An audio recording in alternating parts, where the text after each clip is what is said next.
Welcome to Emily's Garden, come on out today. Welcome to Emily's Garden, just a snap away.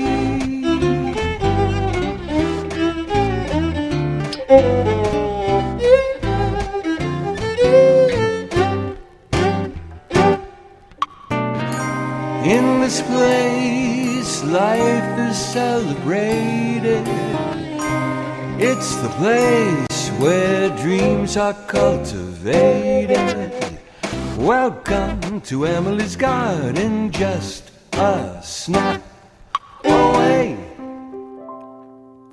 My name is Emily. Welcome to my garden. It's the place where dreams are cultivated. This show celebrates Earth Day. Various events are held nationally to demonstrate support for environmental protection after a massive oil spill took place in California, drawing attention to this need globally. Earth Day is celebrated each year on April 22nd in more than 193 countries. Join me at Attleboro Farms for this celebration.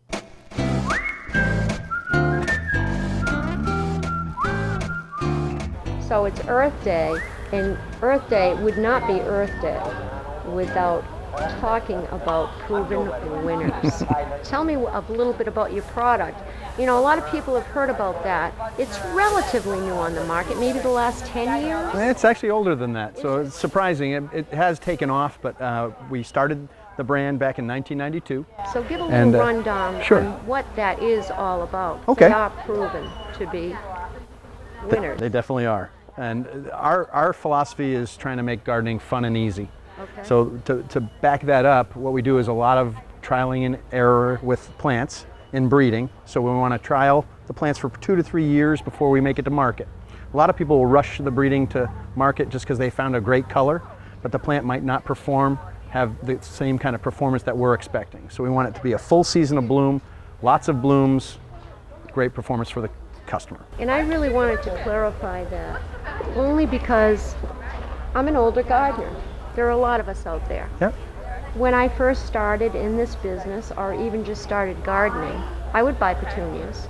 So naturally, I see proven winner, and I want to know the difference between a proven winner and one of the older ones. Yep. These have been tested, as you said. Yes. Some of them have different qualities, per se. Like a petunia, I used to say it was God's little joke, because when it rains, what happens to the flowers? Yeah. How do these differ? So the difference with a proven winner Super Petunia is not only do you get great performance and great flower, but there's no deadheading required. So a lot of people, that's why they don't grow petunias, is because they have to deadhead all the time. Right. We have a saying, the plants actually bury their dead. So they're so vigorous, they'll grow above the dead flowers and just keep building on top of another. Our philosophy is trying to make gardening fun and easy. Okay. So to back that up, what we do is a lot of trialing and error with plants in breeding. So we want to trial the plants for 2 to 3 years before we make it to market. A lot of people will rush the breeding to market just because they found a great color, but the plant might not have the same kind of performance that we're expecting. So we want it to be a full season of bloom, lots of blooms, great performance for the customer. This variety in particular, the Bordeaux, which is the annual of the year this year, it's a great variety and it is vigorous. The other ones that we suggest for landscape planting are the Vista Super Petunias, which are just a fantastic landscape plant. So a plant like this size would grow about 3 feet around. So you're going to get a huge spread and a great show of color. Love this one. This is lemon slice. Yes, bicolor Super Bells Calibrachoa. Okay. You've got the yellow and white, so the yellow star pattern. Great for mixes and combinations. I always suggest using the Super Bells in a lot of containers, so where you have that small petunia-like flower, but you don't have to worry. This one in the ground is not as good in the landscape, so you always want to use the Super Petunias if you're going in the ground. Use the Super Bells when you're going in a container. Get a lot of color variety and a great plant to use as a filler in a combination. How lovely would this be on a patio in the summertime? It just makes you even think of lemonade. Lemon slice, and they're proven winners. Yes. So what is your website? www.provenwinners.com. So you can get all the information on all the new varieties as well as the old varieties. There's a lot of information on there as far as a plant habit, the vigor of the plant. Another great thing to know is the vigor when you're doing combinations, because you want to make sure you match up plants based on their vigor. If you go to that website, you are going to find a recipe just like you're baking a cookie. Yep, definitely. And that's why we call them recipes instead of combinations now, because people tend to get a little leery when they're trying to do something on their own and something new, and that's why we call it a recipe. Anybody who can follow a recipe in a cookbook should be able to follow a recipe to make a container. Bacopa. And I have to sing the Copacabana every time I pick one up. I'm going to go get a hanger, so I'm going to let you do your spiel. Okay. I'll be right back. Okay. I'm going to sneak back into frame so I can go get one. Okay, you're on. Thanks. So this is a snowstorm giant snowflake, one of our tried and true Suterra, or Bacopa, as people refer to it. But this is a great trailer in a lot of combinations. It's also great to use as an edger, so you could use this in the landscape as well. But we generally use it in a hanging basket combination. We also do them in window boxes, and we can also do them in planters. Here's a so nice hanger by itself, but also a great component plant with others in a combination. How beautiful is that? I really do love this plant. Yeah. Now, I just have to say one more thing, because I'm all for gardening. Yeah. We don't want this to dry out too much, because what happens? You start seeing some of those dead flowers probably. You will. They'll come right back. Okay. And what we do is when we're doing plantings with patio containers is we always want to do a thriller, filler, spiller. So you want to have something to trail down to cover your container, and you also want to have something that's going to fill the space, and then something to give you a little bit of vertical interest or a little oomph. So in a bigger container, I might use something like the Toucan Coral Canna. So if I'm using like a whiskey barrel or something like a 16 to 20 inch container, you can use something this size. This is going to get fairly large, so this will actually get up to 3 to 4 feet. So if you want to use a big container, this is a great thriller. It'll fill in on the sides as well, and a great color. This is the coral. So, what a way to celebrate Earth Day. Thank you for this interview. It was really very informative. Well, it's really a fun event to come to, and I appreciate you inviting us. All right, thank you. Thank you. Emily's Garden is a lifestyle series, not necessarily a how-to garden show. However, I do believe everything is related to the earth in some way, and this format has allowed me to meet a lot of interesting folks along the way. That being said and done, meet Joe Blanchard of Fishhead Farms. This fella simply tells it like it is. Watch this. I'm with a company called Fishhead Farms, located in Rehoboth, Massachusetts. You have a very, very special product, Yes, we do. and it's called, Fish. that's And- right, he said fish. Yes, we did. And what it is actually a probiotic for your plants. Okay. So what it does is introduces thousands and thousands of good bacteria to be available for the plants and make sure we're breaking down nutrients, utilizing them at the rhizosphere to be available for the plant. Okay, so the plant, we're the only ones not built in a lab. So the plant gets to pick and choose from what's available instead of someone in a lab picking the strains of bacteria and thinking that will work as well. And I'm taking it that you're raising these fish. Absolutely, we are raising the fish, and important to be known that no fish have been hurt in the making of this product. Very important. So it's not an emulsion. A lot of people try to compare us to an emulsion, which is ground fish parts and guts and things like that have serious NPK ratings and is more acting as a fertilizer. Okay. What we're doing is taking and putting thousands of good bacteria back into the soil. That bacteria is breaking down those nutrients. So it is making them more bioavailable. It is getting right to the rhizosphere where, again, they get to pick and choose and kind of go through what they need and grab from the availability of having over 2,000 strain of bacteria. Okay. Yes. And I know that in this day and age, Yes. medical marijuana Yes. is a big to-do. It is a very big Tell to-do. me how that product, That's you're a- allowed to grow 6 plants, is that it? That is correct in 6 Massachusetts. plants. That's legal. Both as a medicine and as a recreational substance, cannabis, more commonly known as marijuana, is undergoing passage into the legal landscape. The plants produce a group of chemicals called cannabinoids, which produce mental and physical effects. It should be noted that rules vary from state to state concerning the current laws related to the recreational use of marijuana, and you really should research the laws in your state. As a general rule of thumb, though, it is good to remember that just like alcohol, marijuana can only be purchased or grown by adults. This is actually where Fish It made its debut. We actually started on the marijuana side. I personally started and started introducing it to the different stores throughout New England. Okay. And the results have been Phenomenal. extraordinary. We like to say that it's just extraordinary. We're getting tests back. She goes phenomenal. I say extraordinary. We're getting tests back from the lab that on professional growers in major cultivation groups is moving the needle. Okay. Moving the needle into bigger and better numbers with yield, with THC, with cannabinoids. So across the board, we're moving the needle for the better, and the word is getting out. Okay. The word's getting out.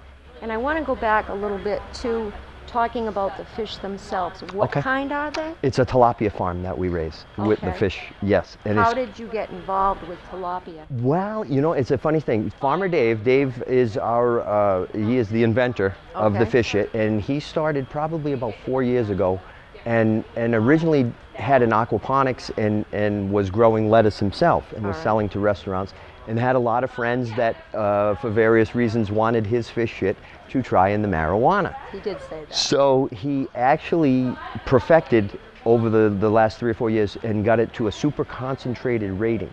So the fish are not sold, the fish are not harmed, the fish are for shitting purposes because we need as much shit as possible.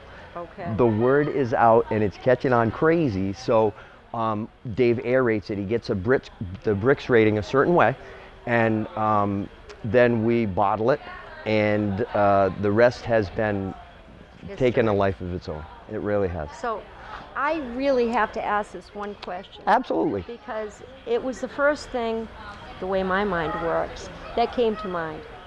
How do you bottle it?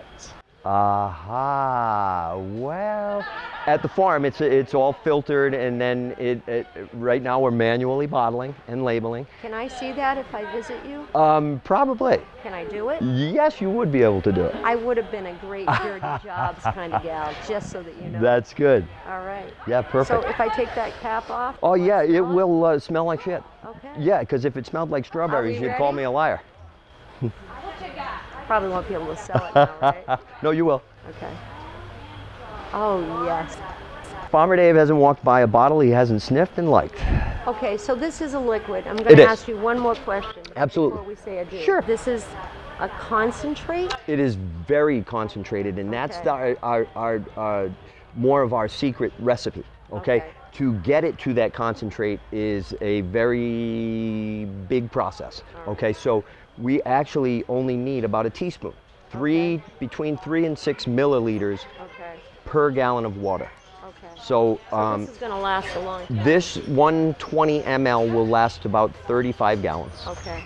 And we talked a little bit about medical marijuana, but obviously it's good for other plants too. It's wonderful. We've had testing on tomatoes. We have restaurants that are using us to grow hydroponically. They're growing their lettuce, their habaneros, their basil is one of the faves with the Fish It. They love the herbs. Okay, and the fruit has been healthier.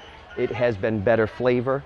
And the rooting has been a lot stronger and healthier as well.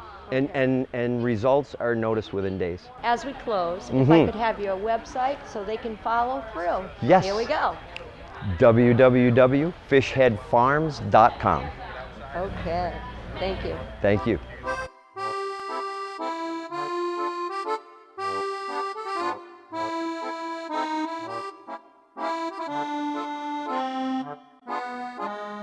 So it's Earth Day here at Attleboro Farms, and I'm here with Julie Fitzgerald.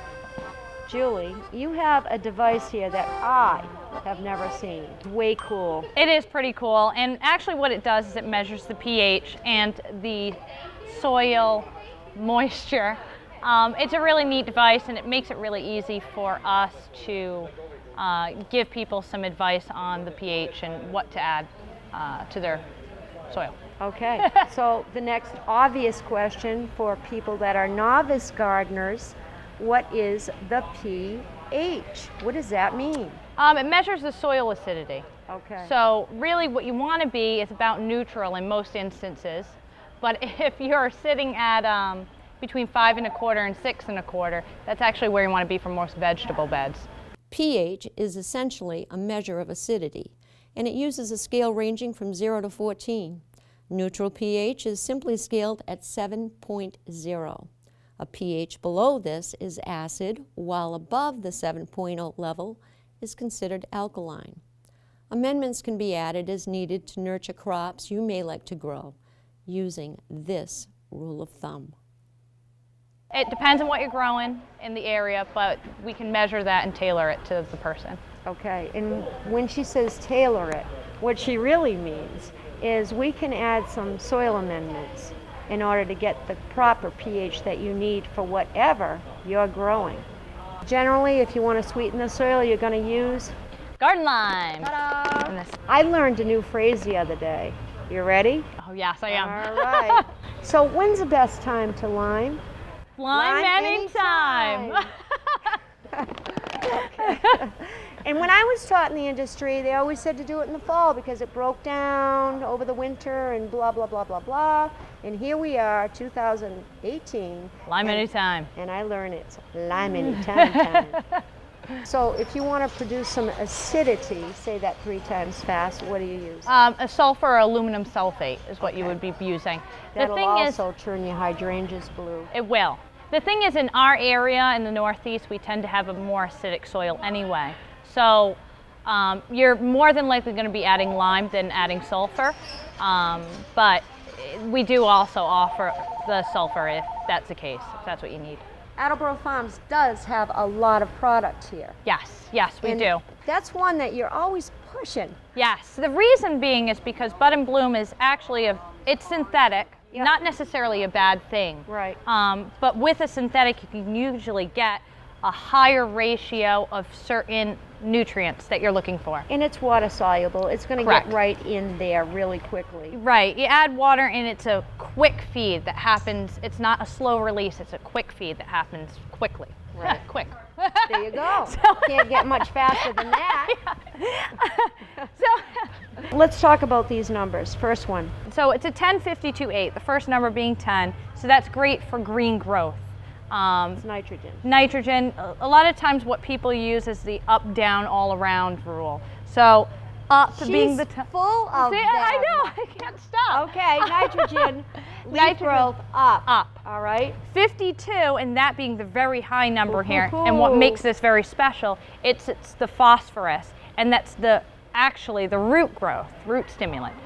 But when you add a lot of root stimulant, you're going to be pushing a lot of flowers. So you're promoting blossom. Think of Blooms. that, 52. As opposed to a 5, 10, 5, we've already gotten this figure from her, 10, 52. And what's the last one? 8, potassium. Potassium. So, we all must have our potassium. yes, that's true. I love Okay. potassium. I like potassium. All right, so yeah, you know what? Not for nothing, good product. Good product. We use it. That's what we use on our annuals. And as we end this show, because I really like this gizmo, tell me what we call it again.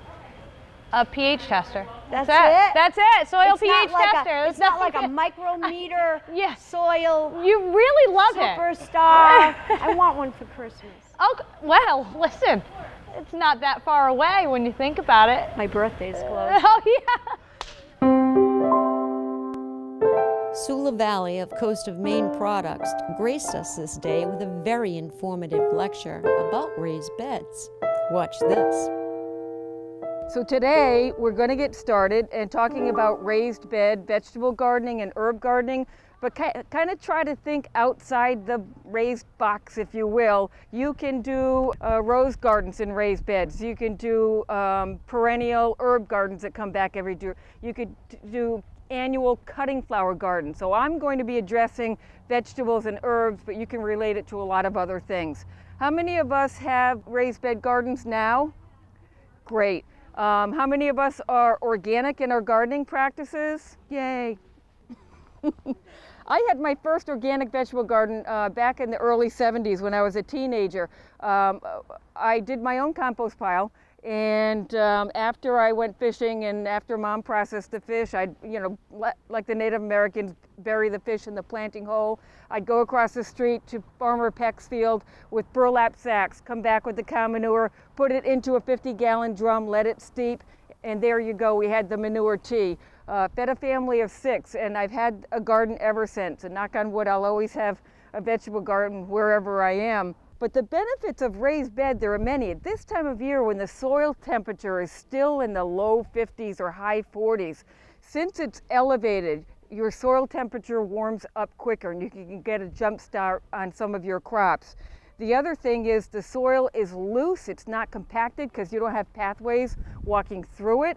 It's easier to weed since it's not compacted. How many times have we tried to pull a weed out of the ground and we're left with the stem because the roots are in there? It's because the ground is not loose enough. I can literally take my hand and go down about 5 or 6 inches and meet no resistance. It's nice and fluffy.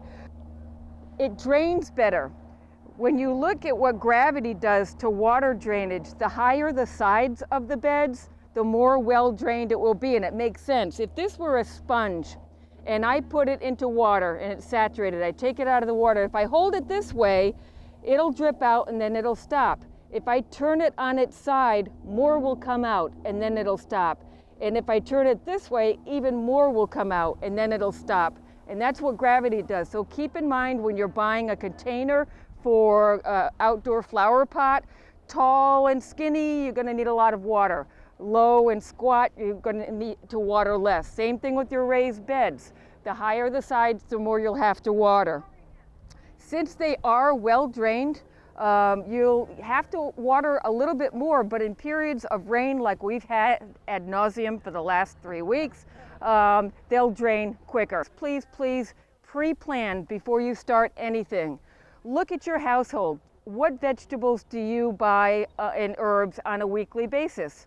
Can you grow them in a raised bed garden? So many of us make the mistake of going to a garden center, standing in front of the seed rack and grabbing like 30 packs of things. You know, they see pumpkins and watermelons for the kids, but pumpkins and watermelons, she's laughing, Ben, they're done that. Pumpkins and watermelon vines grow 8 to 10 feet sometimes. And if you've got a 4x4 bed, it's going to take over all your walkways in between. So be very conscientious and look at how big the vegetable is going to get. Look at the days to harvest. Right now we can plant things like lettuce and beets and the cabbage family. They can all stand cold temperatures, but guess what?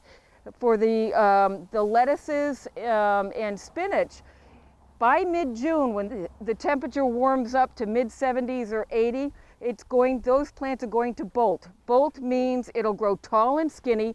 The edible leaves turn totally bitter, and the plant throws a flower to try to regenerate itself and then throw a seed. So mid-June, you've got empty spots in your raised bed. So think about succession planting. Take plants like beets and carrots that are 30 to 40 days. You can still get a great harvest, and they're heat-loving vegetables. So succession planting, keep in mind also. And the correct layout is important. You want to make sure that your rows in the beds are going east to west. Why is that? If this is east and this is west, and I put my corn in a line east to west, anything that's on this side in the morning is going to be shaded. Anything on this side in the afternoon is going to be shaded if I'm not aligning it correctly. So make sure your rows are aligned east to west. You can get away with an 8-inch board.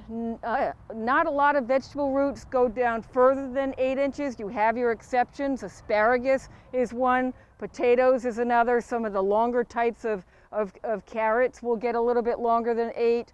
And remember, you also want to leave room at the top, top of the soil for mulch, if you have straw or hay or something like that. That's why I went with the 12-inch boards. So I could put a couple of inches of mulch on top. Try to pick something that fits in with your landscape. I'm very rustic in what I do, and that's why I went with the wood.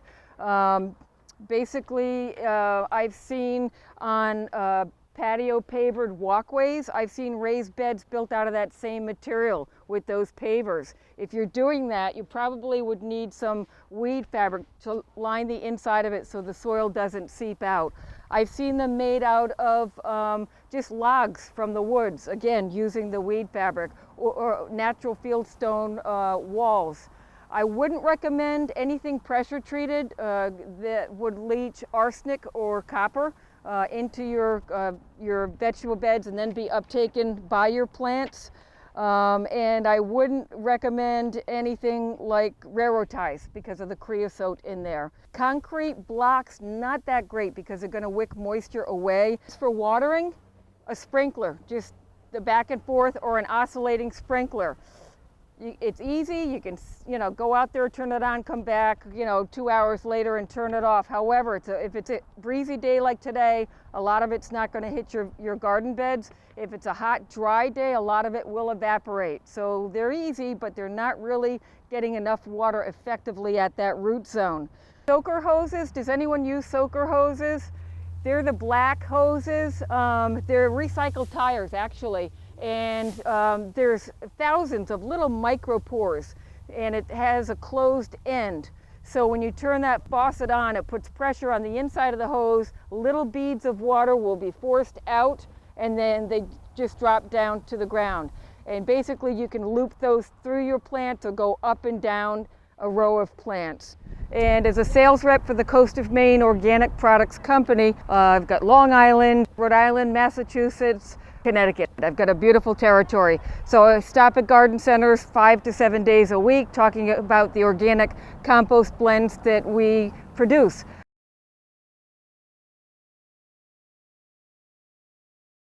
I had a great time today.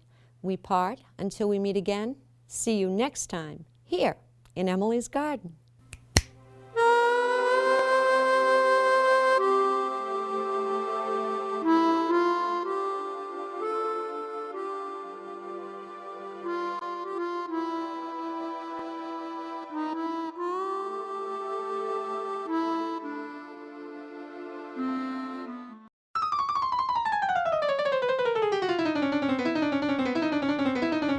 I hope I wasn't slouching too much. I was like, meh.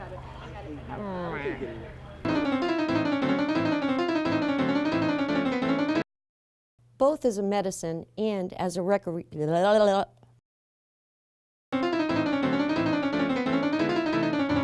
The plants produce a group of chemicals called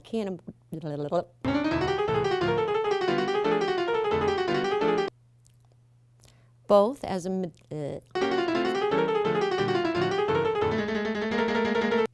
pH is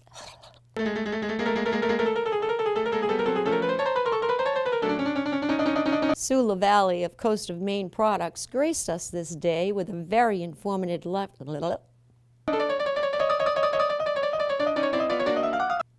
three lines and I screw it up. Very informative.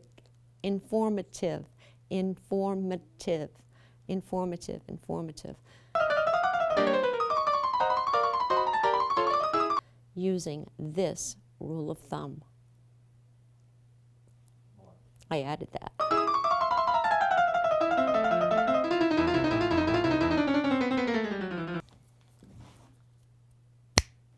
Ooh, I like that.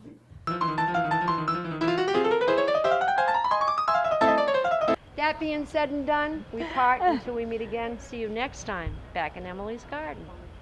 Oh man, where'd you go?